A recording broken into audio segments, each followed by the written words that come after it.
Hello, it's me, Lodi. Ng Simple Recipe. Ay, naku, na-miss ko kayo kasi puro short video lang ang sinishare ko. Ito, magigisa tayo ng kamatis dahil mura, samantalahin natin. 35 lang ang kilo ngayon. At ito, napakaganda sa ating katawan to. Rich in vitamin C at syempre, pampaganda ng kutis. Iginisa ko yung bawang, sibuyas at kamatis. Yan.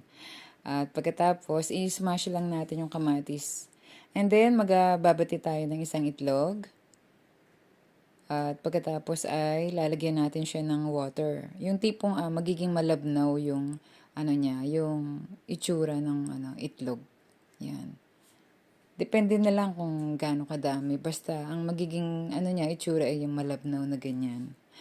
At yan, ilalagay natin yung binati natin. Nilagyan ko pala yung itlog ng asin. At yung kamatis ay nilagyan ko na rin ng asin. Pagkatapos haluluin lang natin, ganyan ang magiging itsura. Kasi kung hindi natin nilagyan ng tubig, ay magiging para siyang scrambled egg. Yan, medyo masabaw-sabaw ng konti.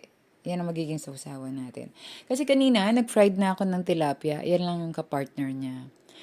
Kumbaga para kakaiba, sausawan. Yan, ang sarap, 'di ba? Ayan yung tilapia. At siguradong magugustuhan nyo. At saka napakasimple lang lutuin. Kumbaga, less effort na. Dahil madali lang gawin. So maraming salamat sa panonood ninyo at syempre, huwag niyo naman kalimutan mag-subscribe sa channel ko.